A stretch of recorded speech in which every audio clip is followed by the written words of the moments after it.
Bismillahirrahmanirrahim. Alhamdulillahi rabbil alamin. Wassalatu wassalamu ala rasuli rabbil alamin. Nabiyyina wa habibina wa qudwatina Muhammad ibn Abdullah wa ala alihi wa sahbihi wa man sar ala nahjihi wa ihtada bihadihi wa istanna bisunnati ila yaumiddin. Amma ba'du. Yang dihormati saudara hadir, pihak pimpinan lokal, muslimin dan muslimat, para pencinta ilmu sekalian. Assalamualaikum warahmatullahi wabarakatuh. Alhamdulillah, syukur kita pada Allah Azza wa Jalla pada hari ini, iaitu 26 hari bulan 7 2024 bersamaan dengan 20 Muharram 1446, kita dapat meneruskan pengajian kita dalam tafsirul Quran surah Ali Imran di akhir ayatnya, iaitu ayat yang ke-196. Ayat yang ke-196 surah Ali Imran, biiznillahi azza wa jalla kita akan sama-sama baca. Ini adalah merupakan siri terakhir, siri terakhir bagi surah yang mulia ini, insya-Allah. Jadi para jemaah sekalian, alhamdulillah kita syukur banyak-banyak kepada Allah Azza wa Jalla kerana dengan limpah kurnianya, walaupun kata orang jadual kita ni ada seminggu sekali, ada sebulan sekali, maklum sajalah kan, dalam suasana yang begitu sibuk. Tapi yang pentingnya kita dapat meneruskan pengajian, sehinggalah kita dapat khatam surah yang mulia ini. Kita kata alhamdulillah. Jadi para jemaah sekalian, jadi dalam perbincangan kita ni, iaitulah ayat yang ke-196. Bagi jemaah yang ada tafsir, tak kiralah tafsir pimpinan Ar-Rahman ke, apa-apa saja tafsir, terjemahan makna Al-Quran, boleh buka. Dengan dalam handphone pun boleh buka. Yang pentingnya ada Quran di tangan, supaya kita ada ilmu, ada bahan kajian untuk kita sama-sama pelajari, menghayati apa yang kita pelajari, apa yang kita baca ini, insya-Allah. Jadi tajuk yang kita akan bincangkan pada kali ini iaitulah tentang Allah Ta'ala sebut pada kita, jangan terpedaya dengan kehidupan, dengan kemewahan, dengan kehebatan yang dimiliki oleh orang kafir dalam dunia ini. Orang kafir dalam dunia ini, kalau dia miliki hak lain, tak kira lah tu. Tapi dalam masalah kehidupan dunia ni, ialah kita tidak menolak kemajuan. Ini kita kena sedar, kita kena faham. Kita Islam tidak menolak kemajuan, tetapi kemajuan semata-mata material, semata-mata madiyah, kebendaan semata-mata, itu yang tidak diterima oleh Islam. Yang bagi kitanya, kemajuan ini untuk kegunaan akhirat. Kita duduk atas dunia, tapi kegunaan untuk akhirat. InsyaAllah, mudah-mudahan Allah Ta'ala beri kepada kita kepahaman yang baik. Kita jadikan dunia ni, sebagaimana kata orang, dunia ni jambatan menuju akhirat. Jangan duduk atas jambatan, kita nak pergi ke akhirat. Cuma dia sebagai jambatan untuk menuju ke sana. Jadi beza. Jambatan untuk menuju ke sana. Jadi kita jangan duduk atas jambatan lah. Setengah orang ni, orang buat jambatan untuk dia seberang. Dia pergi terjun jambatan pula. Kita kata tak sampai destinasi belakang tu. Sama ada orang duduk atas jambatan ataupun terjun jambatan, tak boleh. Jambatan itu dijadi sebagai alat lorong menuju ke akhirat. Kita kata alhamdulillah. Jadi para pencinta ilmu, pencinta Al-Quran sekalian, kita akan mula dengan bacaan ayat satu persatu. Ayat kita ini bermula ayat 196. 196. Kita baca satu ayat, kita pergi kepada terjemahan dan penjelasan kata. Kemudian terkumpul semua baru kita baca dia punya tafsir. InsyaAllah. A'udzu billahi minasy syaithanir rajim. La yaghurrannaka taqallubul ladzina kafaru fil bilad. Mata'un qalilun thumma ma'wahum jahannam wa bi'sal mihad. Ayat 196, janganlah sekali-kali kamu terpedaya oleh kebebasan orang-orang kafir bergerak dalam negeri. Jadi Allah Ta'ala peringatkan kepada kita, jangan terpedaya. Bukan makna bila tak terpedaya itu kita tak ambil manfaat langsung. La, ambil manfaat teknologi tu. Tapi jangan terpedaya. Mana jangan sampai peringkat kita pun, hebat orang kafir ni. Nah, baik kita ikut gaya hidup orang kafir juga. Jangan. Itu beza jauh jarak tu. Itu hanyalah kesenangan sementara. Kemudian tempat tinggal mereka ialah neraka Jahannam. Tempat seburuk-buruknya wal'iyadzubillah dari baik para pelajar sekalian. Kita pergi kepada ayat la yaghurrannaka. Tengok penjelasan kata. La yaghurrannaka, jangan sampai ada rasa terpedaya dalam dirimu. Jadi maknanya kita ambil manfaat, na'am.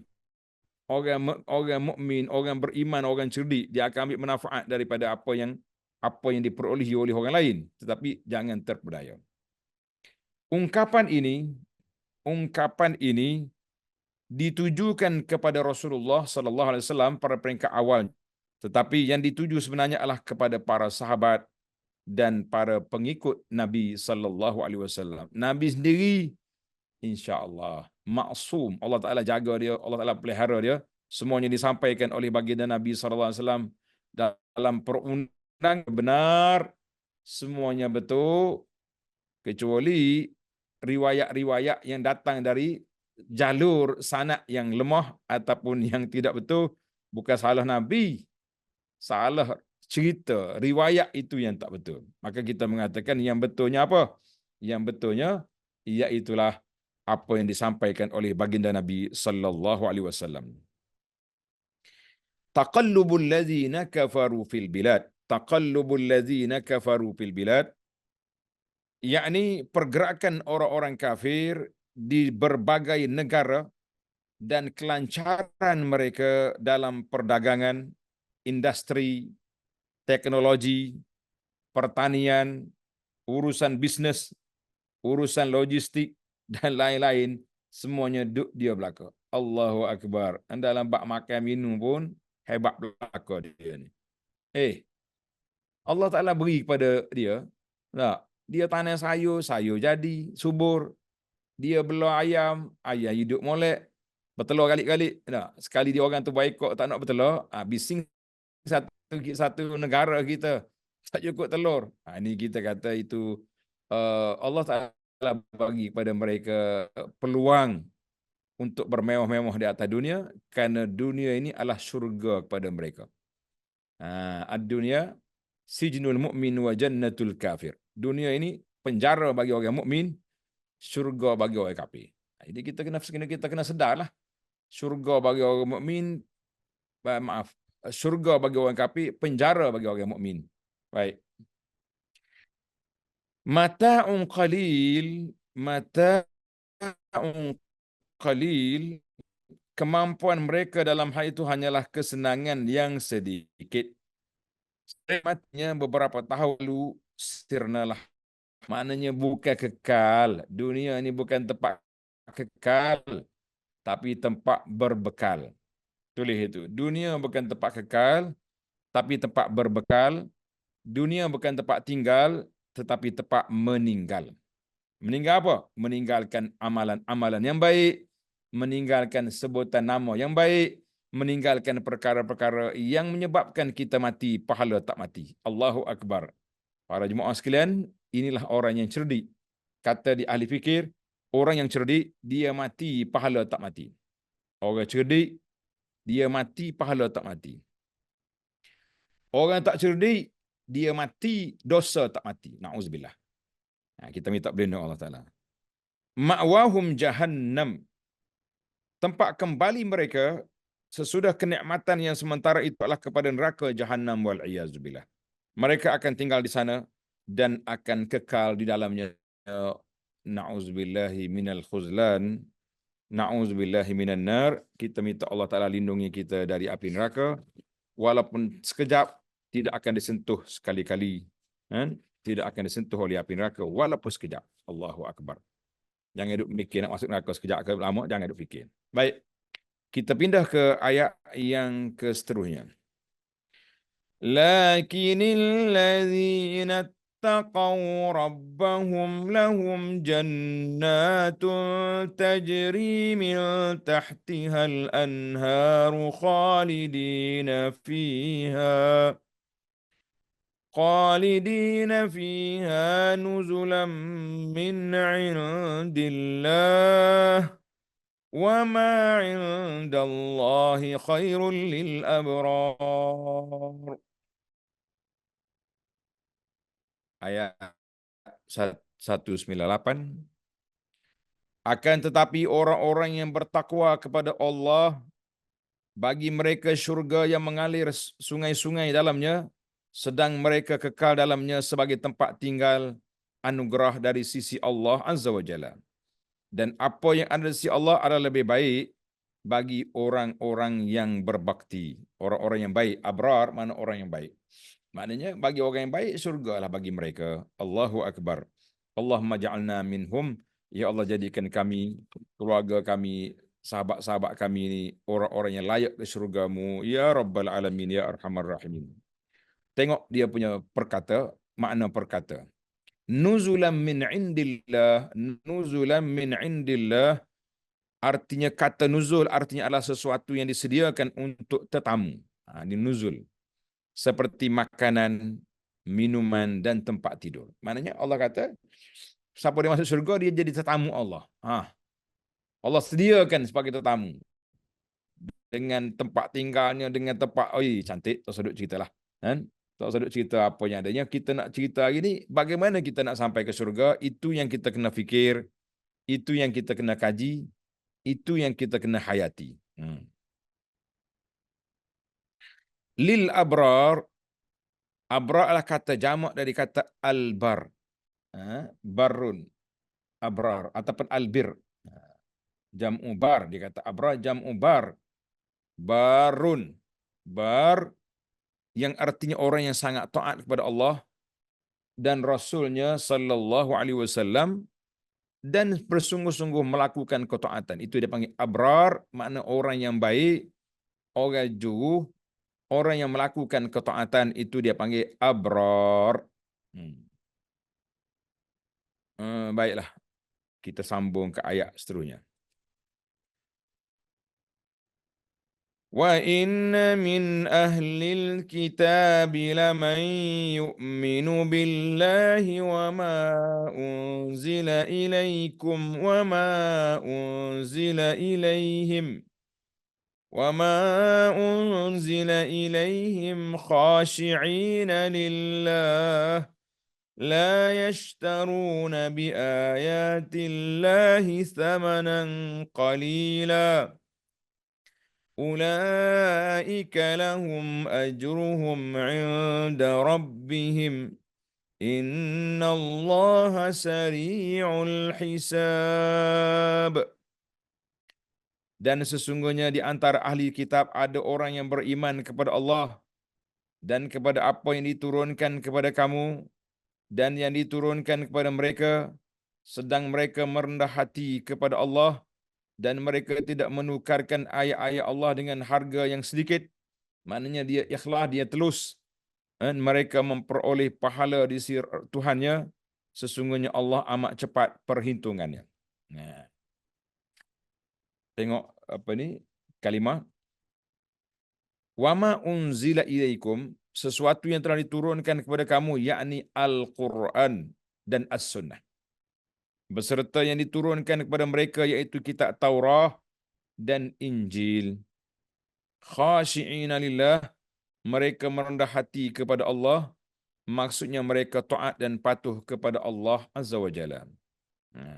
La yashtaruna bi ayatillahi thamanan qalila, mereka tidak menukarkan ayat-ayat Allah dengan harga yang sedikit, yakni mereka tidak mengingkari hukum-hukum Allah dan tidak menutupi apa yang diperintahkan kepada mereka untuk memperjelaskannya kepada manusia demi mencari kedudukan, keuntungan yang akan mereka dapat. Jadi orang duk main ayat Quran ni tujuan apa? Tujuan dianya kerana nak kacau, nak cari habuan dunia, nak cari kedudukan, sanggup jual ayat-ayat Quran dengan kedudukan yang sedikit. Kita kata ini amat berbahaya. Para jemaah sekalian, hati-hati. Baiklah, ayat yang terakhir dalam siri ini. Ya ayyuhallazina amanu isbiru wa sabiru wa rabitu wattaqullaha la'allakum tuflihun. Wahai orang-orang yang beriman, bersabarlah kamu dan kuatkanlah kesabaranmu, dan tetaplah bersiap siaga di perbatasan negerimu, dan bertakwalah kepada Allah supaya kamu semua dapat keuntungan, kebahagiaan dan kebaikan. Isbiru wasabiru. Isbiru wasabiru, yakni bersabarlah. Isbiru wasabiru, bersabarlah. Sabar adalah mengekang diri untuk taat kepada Allah dan Rasulnya sallallahu alaihi wasallam. Sabiru lain, isbiru dia suruh kita sabar. Sabiru yang kuatkanlah kesabaran, kita kena sabar. Apa ni dia panggil sabiru wasabiru. Wal musabarah. Musabarah adalah bersikap teguh dan kuat dalam menghadapi musuh. Warabitu, rabitu yang bersiap sedialah. Tadi kata al-murabitah, iaitu bersiap siaga di pos-pos penjagaan di perbatasan negara untuk mencegah masuknya musuh ke wilayah-wilayah kaum muslimin. Tuflihun, kalian berhasil mendapatkan kemenangan yang diinginkan dan keselamatan dari hal-hal yang ditakuti, sama ada di dunia ataupun di akhirat. Jadi ingat moleklah. Jadi ayat ini, alhamdulillah, tamatlah kita bacaan ayat dan makna ayat itu sendiri, insya-Allah. Tengok dalam nota kaki kata, sabar tu ada 3 kategori. Di nota kaki di bawah tu, dia kata, sikap sabar yang diperintahkan oleh Allah Azza wa Jalla ada 3 macam. Sifat sabar tu ada 3 kategori. Pertama, sabar dalam melakukan ketaatan. Bukan mudah ni. Tak, kita nak taat ni kena sabar. Sabar. Nak solat pun kena sabar. Lebih-lebih lagi nak puasa pada musim panas. Ya Rabbi, ya Karim, ya Allah, perlu pada kesabaran yang tinggi. Kan? Yang kedua, sabar meninggalkan maksiat. Ini payah juga ni. Kalau maksiat yang sudah sebati dengan jiwa, payah nak sabar. Oh, payah. Yang ketiga, sabar dalam menghadapi musibah, yakni tidak boleh mengeluh dan tidak boleh marah, tetapi tetap bersikap redha dan berserah diri dalam menerimanya, insya-Allah. Baiklah para jemaah sekalian, kita pindah ke makna al-ayat. Makna al-ayat. Allah Subhanahu wa taala melarang para pendakwah, du'atil haqqi, pendakwah ke arah kebenaran dari kalangan umat Muhammad sallallahu alaihi wasallam ini melalui Rasulullah sallallahu alaihi wasallam agar jangan sampai terkecoh dan terpedaya. Jadi mu ni la taghurranna, mu jangan mudah terpedaya, terperangkap. Yakni lebih baik daripada kesenangan dunia yang membalikkan orang-orang kafir ke dunia ini. Jadi orang dunia ni sukalah buat kafirnya, dia boleh nikmat yang besar kan. Kita jangan terpedaya. Oleh aktiviti dan kehasilan orang-orang kafir di bidang perniagaan dan bidang-bidang keduniaan yang lainnya. Tadi Anda sebut di awal tadi, bukan terpedaya bukan mana, jangan terpedaya bukan mana, jangan ambil manfaat. Manfaat kena ambil. Berapa ramai? Dah, kita tengok Jepun hebat.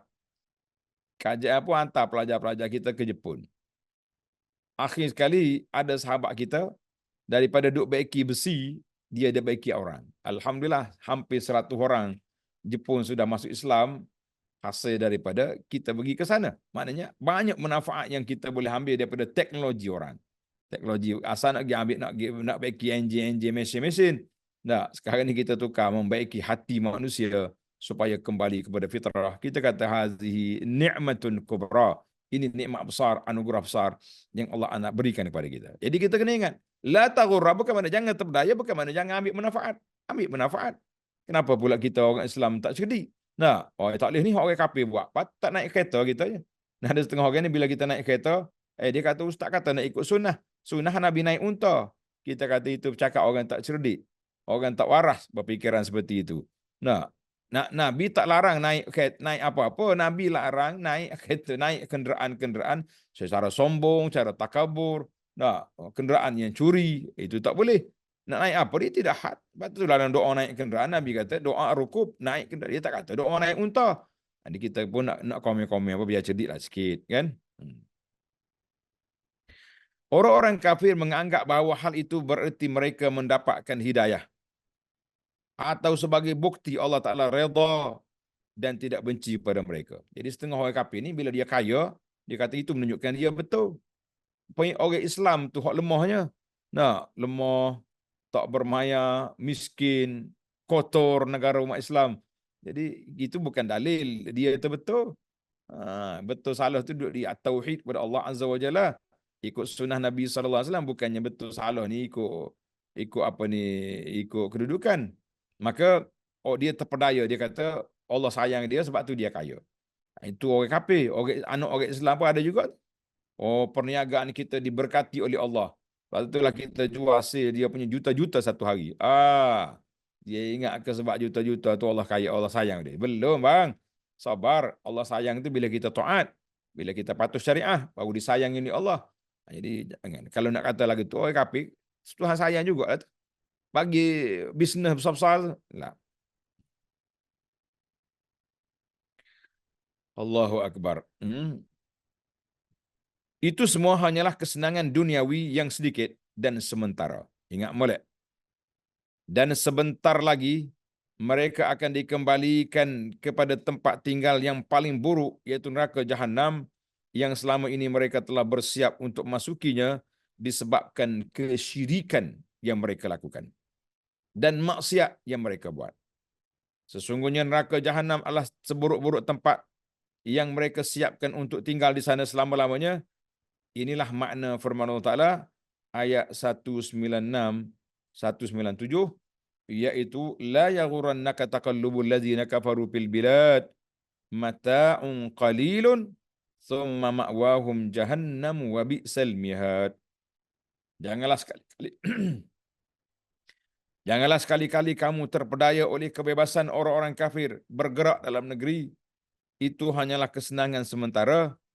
Kemudian tempat tinggal mereka ialah neraka Jahannam. Tempat tinggal dia neraka Jahannam, wal'iyazubillah. Dan Jahannam itu adalah tempat yang seburuk-buruknya. Allahumma ajirna minan nar. Allahumma ajirna minan nar. Allahumma ajirna minan nar. Kita minta Allah Ta'ala selamatkan kita daripada api neraka. Ya Rabbal Alamin, Ya Mujibal Sa'ilin, Ya Mujibal Da'watil Muttarin. Jadi Allah Ta'ala selamatkan kita insya-Allah. Baiklah para pelajar sekalian. Adapun ayat 198, iaitulah firman Allah Ta'ala, lakinil ladzina taqaw rabbahum lahum jannatun tajri min tahtihal anhar khalidina fiha nuzulan min indillah Wa ma 'indallahi khairul lil abrar. Akan tetapi orang-orang yang bertakwa kepada Allah, bagi mereka syurga yang mengalir sungai-sungai dalamnya, sedang mereka kekal dalamnya sebagai tempat tinggal, anugerah dari sisi Allah, dan apa yang di sisi Allah Ta'ala adalah lebih baik bagi orang-orang yang berbakti. Nah, jadi kita kena ingat, apa di sisi Allah Ta'ala adalah lebih baik bagi orang yang abrar, orang yang baik-baik, orang yang juh-juh, duduk situ. Mari tengok ni. Tengok di kata ayat, ruwiya fi sababi nuzul. Diriwayatkan sebab turunnya ayat ini. Ini satu riwayat lah, tapi kita tidak tahqiq. Iaitu adanya sebahagian kaum muslimin yang mengatakan mereka orang-orang kafir itu memiliki banyak bidang usaha, harta yang melimpah ruah, dan boleh musafir ke sana ke sini, healing sana healing sini. Nah, tetapi kita hampir mati dalam kelaparan. Dia kata kita orang mukmin ni susah, nak makan minum pun susah. Buat kafir itu hebat. Apa jadi? Maka turun ayat Quran ni, jangan terpedaya dengan orang kafir. Musabarlah. Sekejap ya tu. Jangan apa hebat sangat buat kafir ni. Kan? Jadi kita kena belajar ilmu, jangan terpedaya. Tengok dalam tafsir lagi. Ini merupakan lanjutan dan berhubungan dengan ayat sebelumnya. Iaitu setelah Allah Ta'ala menyebutkan pada ayat sebelumnya tempat kembali orang-orang kafir yang merupakan tempat tinggal yang amat buruk, yakni neraka Jahannam, wal'iyazubillah. Sedangkan pada ayat 198 ini Allah Ta'ala menyebutkan tempat kembali orang yang beriman berupa tempat tinggal yang paling baik, iaitulah Al-Jannah. Allahumma ja'alna min ahliha ya Allah. Jadikan kami ini orang yang layak ke syurga-Mu ya Rabbal Alamin. Jadi orang yang beriman, tempat tinggal yang paling baik itulah syurga yang mengalir sungai di bawahnya. Comellah. Kita ini sungai orang buat apa? Pakat pergi mandi. Ini Allah Ta'ala sediakan sungai yang begitu cantik, yang begitu comel. Masya Allah, tabarakallah. Anugerah yang ada di sisi Allah Ta'ala berupa kenikmatan yang abadi di negeri kedamaian dan keselamatan adalah lebih baik bagi ahli iman dan takwa daripada dunia dan seisinya yang penuh dengan kecelaruan, kesedihan, keletihan, macam-macam. Kita kata, saya nak pergi berehat atas bukit mana-mana. Nak pergi ke berehat tak bukan senang. Tak, perjalanan kita jauh, jarak, kena jam lagi. Macam-macam pula. Tak sedap kata pergi rehat lah. Pergi cari letih ada. Jadi di syurga esok, tak ada penat dah. Tak ada penat. Dia sudah jadi satu tempat yang cukup mulia di sisi Allah Ta'ala sediakan untuk orang-orang yang mulia. Tempat mulia disediakan untuk orang yang mulia. Kita kata Alhamdulillah. Baiklah.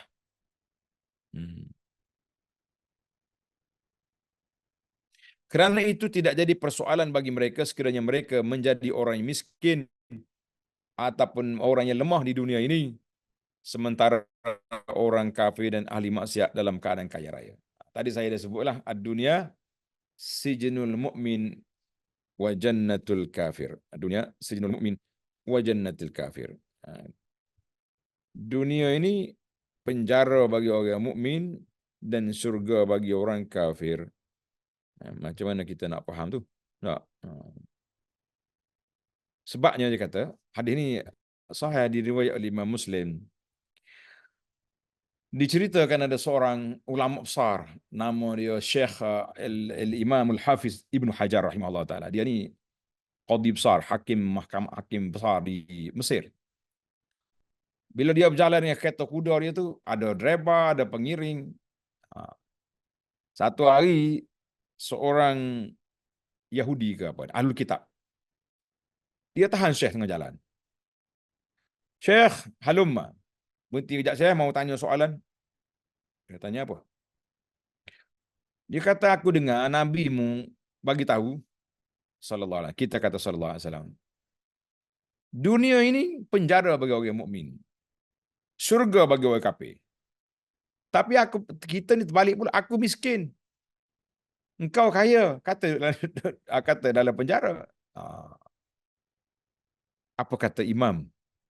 Imam yang besar ini telah mengatakan bahawa, saudara, bro, kalau kita kata bro, ada logik lah. Kalau zaman kita hari ni, zaman itu mana ada bro ni.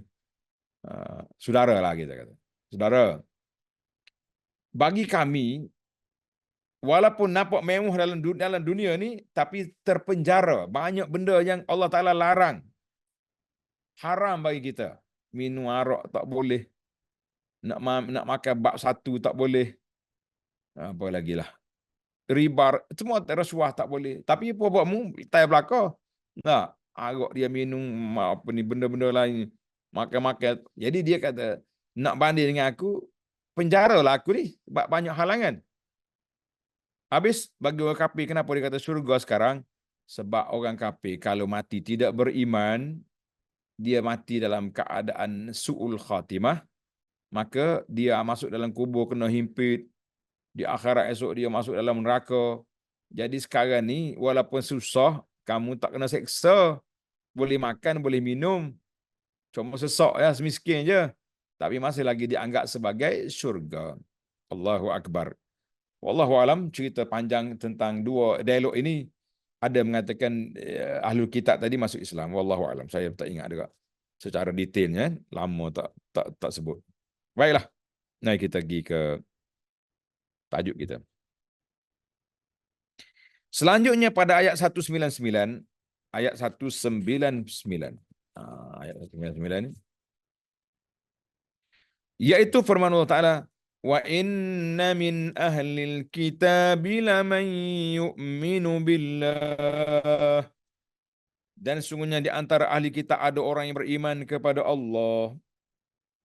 Di antara ahli kitab ada orang yang beriman kepada Allah Ta'ala. Siapa dia orang ni? Tengok nota di bawah. Disebutkan dalam dua kitab sahih. Apa sahihaini. Ketika Najasyi ni Malikul Habasyah, Raja Habasyah. Nama dia Ashumah. Ketika dia mati di Habasyah, Nabi duduk di Madinah. Berapa ribu kilometer jarak tu. Bukannya dekat. Masa tu bukan ada SMS, bukan ada WhatsApp, bukan ada email. Rasulullah SAW mendapat wahyu dan mengucapkan takziah kepada sahabat-sahabatnya. Baginda bersabda, sesungguhnya seorang saudara kamu di negeri Habasyah telah meninggal dunia. Dia kata, inna akhalakum bil Habasyah qad mat. Saudara kita di Habasyah mati. Fasallu alaih. Mari kita solat jenazah. Fakharaja ila as-sahara fasaffahum wa salla alaih. Jadi Nabi kita buat solat, dia panggil solat jenazah ghaib. Solat jenazah ghaib. Jadi solat jenazah ghaib ini penting. Solat jenazah ghaib satu benda yang sangat penting. Bagi orang yang tak ada orang solat, kita kena solat. Solat tempat kita lah.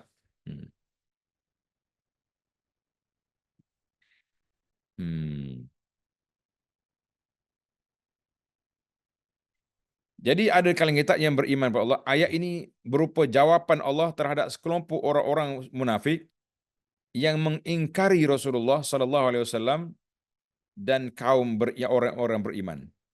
Kerana mereka melakukan solat ghaib bagi Raja Najasyi yang meninggal itu.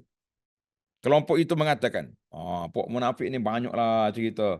No, kita rasa banyak masalah dia ni dalam dunia Islam ni.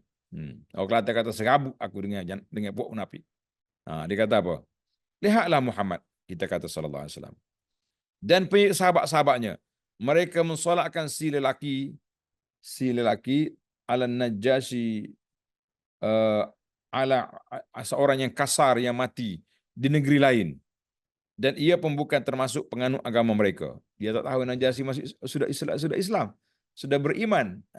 Jadi dia ni banyak orang panggil banyak kecek lah, pokok munafik. Nauzubillah. Kelompok munafik itu hanyalah ingin mempermain-mainkan istihza, perli Rasulullah SAW serta kaum muslimin yang beriman. Maka Allah Ta'ala menjawab ucapan mereka itu dengan firman-Nya bahawa ada di antara sebahagian ahli kitab, Yahudi dan Nasara yang benar-benar beriman kepada Allah Ta'ala dan kepada kitab ini turunkan kepada kamu, wahai orang-orang beriman. Dan kitab ini turunkan kepada mereka sendiri, yakni Taurah dan Injil. Mereka tunduk dan khusyuk kepada Allah dengan beribadat secara baik, kan? Secara baik kepadanya. Mereka tidak memperjualbelikan ayat-ayat Allah dengan harga yang sedikit sebagaimana dilakukan oleh orang-orang Yahudi dan Nasara yang lain. Mana ada di kalangan Alkitab yang dipuji oleh Allah Taala sebab jujur. Dia ni perbuatan Yahudi yang mereka merubah-rubah dan mengganti firman Allah Taala atau menyembunyikan isi firman Allah Taala yang semestinya disebarkan dan dijelaskan kepada manusia. Di antara isi kandungan yang mereka sembunyi sangat-sangat, iaitulah tentang sifat Nabi sallallahu alaihi wasallam. Ini kejahatan, kebejatan pokok Ahlul Kitab, dia sembunyi sifat Nabi, sedangkan sudah ada dalam kitab Taurah, sudah ada dalam kitab Injil. Allahu Akbar.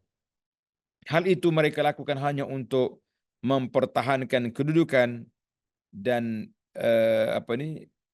pangkat mereka atau untuk kepentingan duniawi yang lain.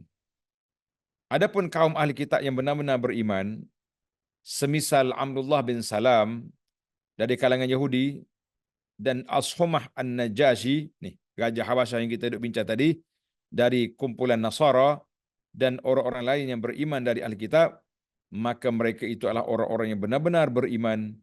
Mereka berhak mendapatkan kemuliaan dan kenikmatan besar. Mereka itulah menurut firman Allah Ta'ala, orang-orang yang mendapatkan pahala di sisi Allah yang akan diberikan secara penuh kepada mereka pada hari kiamat. Allahumma ja'alna minhum ya Rabb.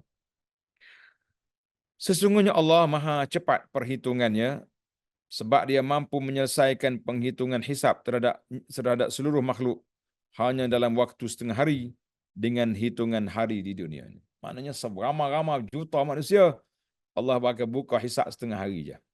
Allah. Itu kuasa Allah Azza wa Jalla. Kita jangan duduk pertikai. Yang pentingnya kita doa, Allahumma hasibni hisaban yasira. Ya Allah, hisablah aku dengan sifat yang simple. Lalu je tengok saja. Tinggi lagi darjat, ialah kita minta Allah Ta'ala masuk kita syurga tanpa hisab, tanpa azab. Itu tinggi darjat.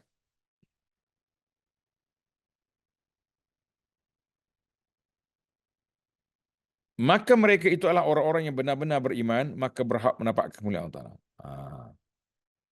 Mereka itulah, itu apa ni Allah Ta'ala beri cepat hitungan. Itu adalah kandungan ayat keempat 199.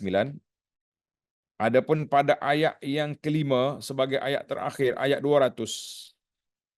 Firman Allah Ta'ala, Ya ayyuhalladzina amanu isbiru wa sabiru wa rabitu wattaqullaha la'allakum tuflihun. Allahu Akbar. Wahai orang-orang yang beriman, bersabarlah kamu dan kuatkanlah kesabaranmu. Sabiru wa sabiru. Isbiru wa sabiru.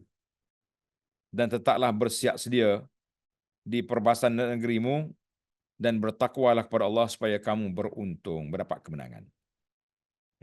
Tengok ayat ini, tengok nota di bawah. Dia kata perkataan al-musabarah. Al-musabarah. Al-musabarah ni isbiru wa sabiru. Jadi musabarah iaitulah bersikap sabar dalam menghadapi musuh yang sabar. Musuh pun sabar lawan kita, kita kena sabar lawan dia.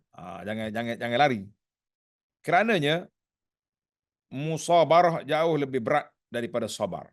Sabar saja lah. Musabarah ni ketika kita berlawan, ketika kita berdepan dengan musuh. Itu dipanggil musabarah. Kan? Sehingga siapa yang tidak teguh kebenarannya, kesabarannya, dialah yang akan kalah dan hancur. Dan kemenangan ada di pihak yang lebih lama kesabarannya, Ini di antaranya.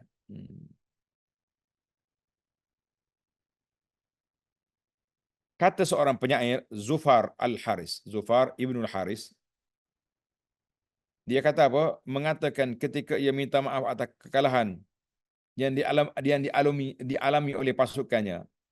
Dia kata saqainahum ka'san saqauna bimisliha walakinnahum kanu 'alal mauti asbaru. Kami minumkan pada mereka segelas peperangan. Mereka pun minumkan serangan yang sama kepada kami. Mana kita hollow lagi, di hollow lagi. Tapi mereka jauh lebih sabar menghadapi kematian. Ini dipanggil sabiru. Wasabiru, musabarah. Kena sabar banyak. Penjagaan negeri Islam untuk memberikan rasa gerun. Untuk memberikan rasa gerun kepada pokok kafir ini.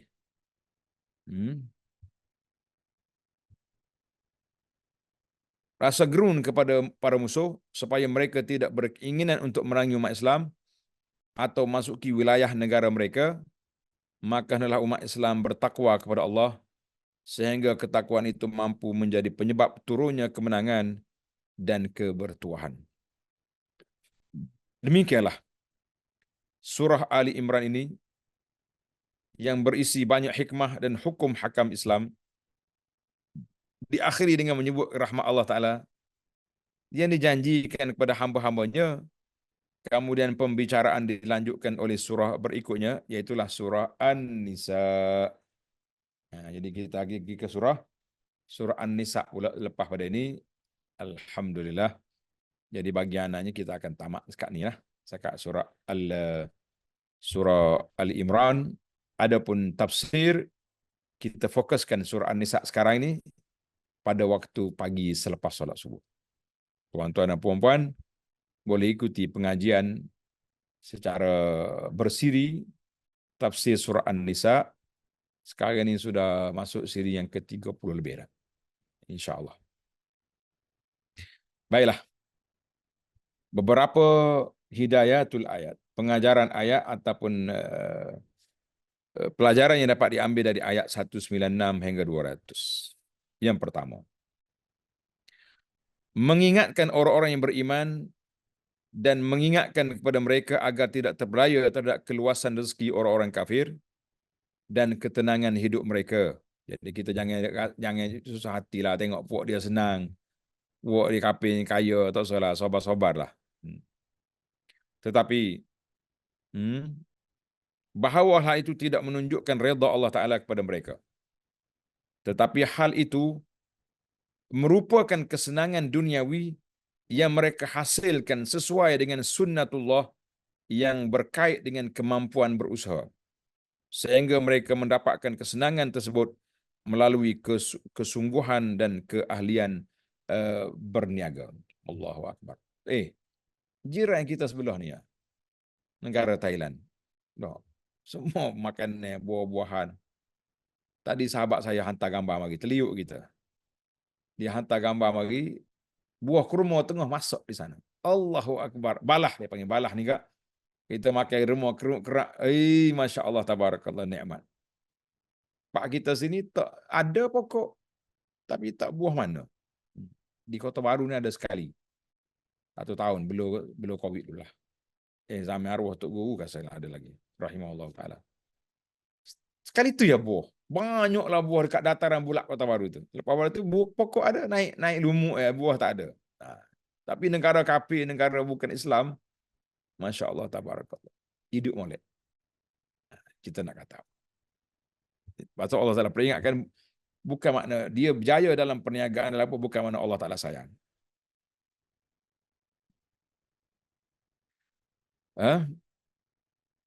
Yang kedua, apa yang dijanjikan kepada orang-orang yang beriman dan bertakwa, yakni mereka yang berbakti kepada Allah Ta'ala berupa kenikmatan yang abadi di sisi Tuhan mereka, adalah jauh lebih baik daripada dunia beserta isinya. Ialah syurga ni nikmat yang kekal.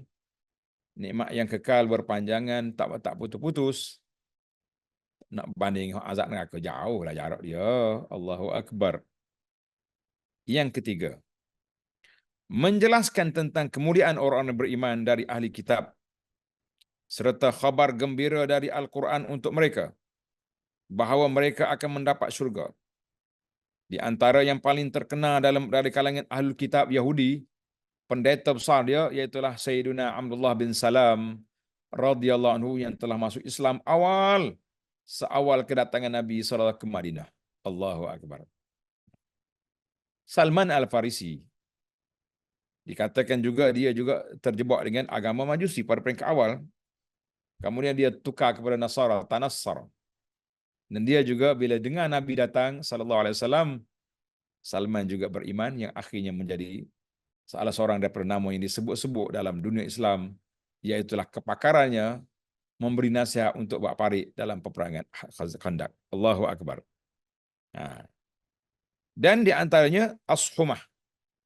Ashumah ni nama pada An-Najashi, Raja Habasyah yang mati tak pernah jumpa Nabi tapi dia masuk Islam. Kita kata alhamdulillah. Lama kita hari ini pun alhamdulillah masih ada lagi orang-orang yang bukan Islam yang masuk Islam. Cuma ada beberapa kategori masuk Islam lah. Ada orang yang kaji betul-betul, puas hati masuk Islam.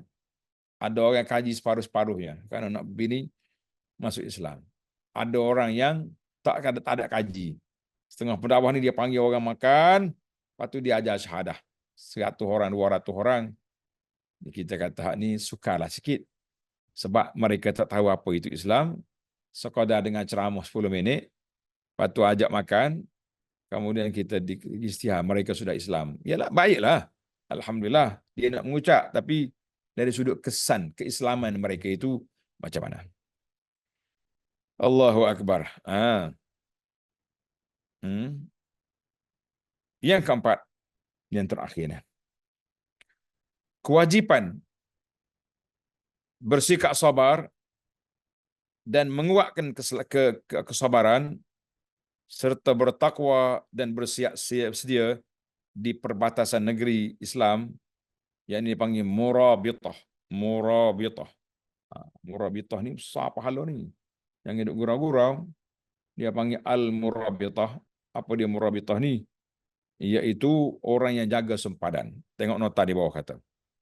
Murabitah adalah menahan diri di pos penjagaan negeri kaum muslimin untuk mengamankannya dari serangan mendadak musuh. Kita kena ada. Keutamaan murabitah adalah orang-orang yang ribat ni atau ribat sangatlah besar. Dia panggil ribat. Sebagaimana disebutkan dalam banyak hadis, salah satu daripadanya hadis riwayat Imam Bukhari yang menyatakan ribatu yaumin fi sabilillah khairum minad dunya wa ma fiha. Melakukan ribat, mana ribat ni penjagaan sempadan kita ni. Sehari pada jalan Allah Taala pahalanya lebih daripada dunia dan seisinya. Hadis ini riwayat Muslim. Dalam riwayat lain, ribatu yaumin wa lailatin fi sabilillah khairu min siyami syahrin wa qiyamihi. Allahu akbar.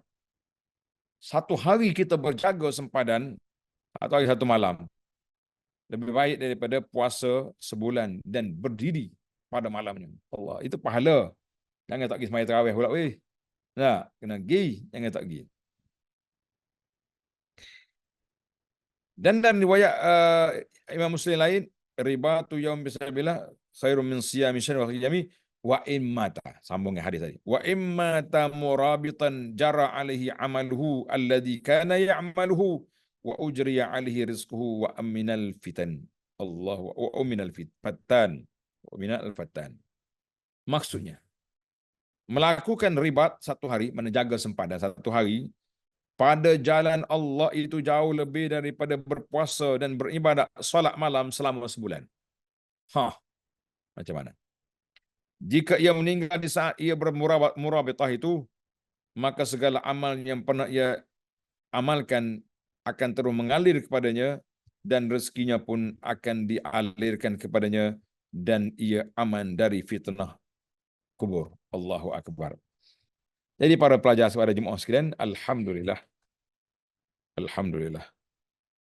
Maka kita kena murabitah agar mereka memperoleh keberuntungan berupa kemenangan yang diinginkan serta keselamatan yang didambakan di dunia dan juga akhirat. Kita kata alhamdulillah allazi bi ni'matihi tatimmus salihat. Segala puji bagi Allah, dengan nikmatnya sempurnalah pelajaran kita sebanyak 42 siri kuliah tafsir surah Ali Imran.